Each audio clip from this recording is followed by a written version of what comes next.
Bonjour à tous, je suis ravie de vous recevoir aujourd'hui dans une nouvelle vidéo. Pour les personnes qui ne me connaissent pas, je suis Mélinda, j'habite en Belgique, dans la province du Hainaut. Je suis psychologue de formation et conseillère en images. Si vous souhaitez me suivre sur les réseaux sociaux, n'hésitez pas, je suis présente sur Facebook et Instagram et je vous mets les liens directs dans la barre d'infos. La vidéo d'aujourd'hui s'intitule « Comment se préparer pour un premier rendez-vous amoureux ». C'est parti!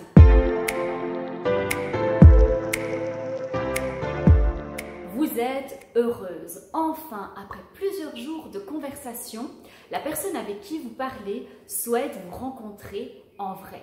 Et là, entre stress et excitation, une multitude de questions existentielles vont faire leur apparition. Comment je vais m'habiller? Comment je vais me maquiller? Comment je vais me coiffer?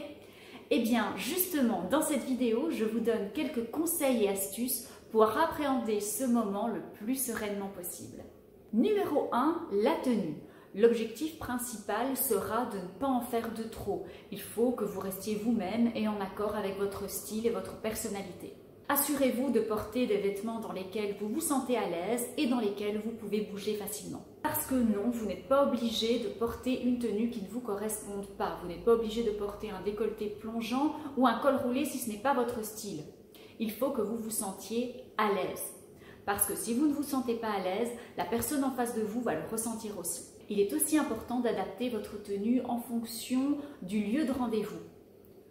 Vous n'allez pas vous habiller de la même façon si c'est un rendez-vous dans un resto ou dans un bar chic et branché ou si c'est un pique-nique. C'est pour cette raison que dans cette vidéo, je vais vous donner quelques idées de tenue en fonction de l'environnement. Si c'est un rendez-vous dans un restaurant ou dans un bar chic et que vous souhaitez porter une robe, vous pouvez porter une robe fluide, col en V, qui dégage avec justesse votre décolleté et vos jambes. Si vous êtes plutôt pantalon, pensez au pantalon palazzo, très tendance ces derniers temps, que vous pouvez accompagner d'une blouse cache-cœur, d'un top fluide en dentelle ou encore d'un haut à emmanchure américaine pour mettre en valeur vos épaules. Si vous êtes plutôt jupe, une jolie jupe légèrement trapèze avec un top encore une fois fluide par-dessus peut-être du plus bel effet. Et si vous souhaitez le bon compromis entre le style et le confort, alors je vous conseille la combinaison. Agrémentez votre look d'une jolie paire de chaussures, des talons par exemple pour élancer votre silhouette. Mais attention, des chaussures avec lesquelles vous avez l'habitude de marcher parce que si elles sont nouvelles, si vous venez de les acheter, vous risquez d'avoir mal aux pieds dans quelques heures. Et enfin, pour terminer votre look, n'oubliez pas les accessoires et les bijoux. Mais au contraire, n'en faites pas trop parce que c'est vous qui devez être mise en valeur et pas les bijoux. Si c'est un rendez-vous dans un environnement plus nature, plus décontracté, comme un pique-nique par exemple, alors je vous conseille de porter un jean bien coupé à votre taille, une paire de sneakers, pourquoi pas, avec un t-shirt et un perfecto ou un top et un blazer. Le but est de vous sentir à l'aise. Si vous aimez les combinaisons, elle peut aussi être un très bon choix, peut-être un modèle moins habillé que celui que vous auriez choisi pour le restaurant, mais en tout cas, on reste dans le confort. Si vous souhaitez porter une jupe ou une robe, faites attention à la longueur et je vous dis cela surtout pour le côté pratique parce que si c'est un pique-nique et que vous devez vous asseoir par terre, il faut que vous vous sentiez tout à fait à l'aise. Au niveau des chaussures, pourquoi pas une jolie paire de sandales plates ou à talons compensés par exemple. Petite remarque, choisissez votre tenue suffisamment à l'avance parce que si vous détectez une tache ou un faux pli à un moment, eh bien vous risquez d'ajouter du stress supplémentaire à la soirée si vous devez sortir en urgence le fer à repasser.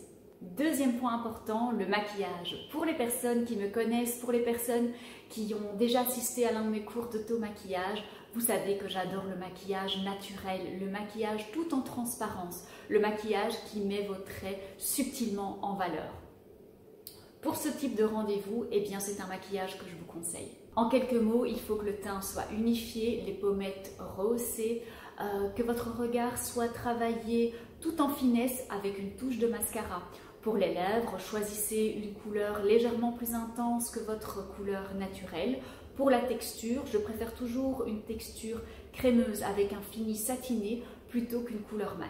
Portez un maquillage que vous avez aussi l'habitude de faire. Ne vous aventurez pas dans des maquillages sophistiqués qui vous demanderaient trop de temps parce que vous ne maîtrisez pas la technique et où le résultat finalement pourrait ne pas correspondre à vos attentes. Numéro 3, la coiffure. Encore une fois, portez une coiffure que vous avez l'habitude de porter. Soyez vous-même, n'allez pas chez le coiffeur pour un premier rendez-vous. Ne faites pas des coiffures trop compliquées que vous ne maîtrisez pas. Dernier conseil beauté, portez peu de parfum parce que certaines personnes ne supportent pas les odeurs fortes. Dernier point, et certainement le plus important, la confiance. Ayez confiance en vous. Soyez fiers de vous, de la merveilleuse personne que vous êtes. Le but de ce rendez-vous est que la personne en face de vous apprenne à vous connaître. N'essayez pas de l'impressionner avec une personne que vous n'êtes pas.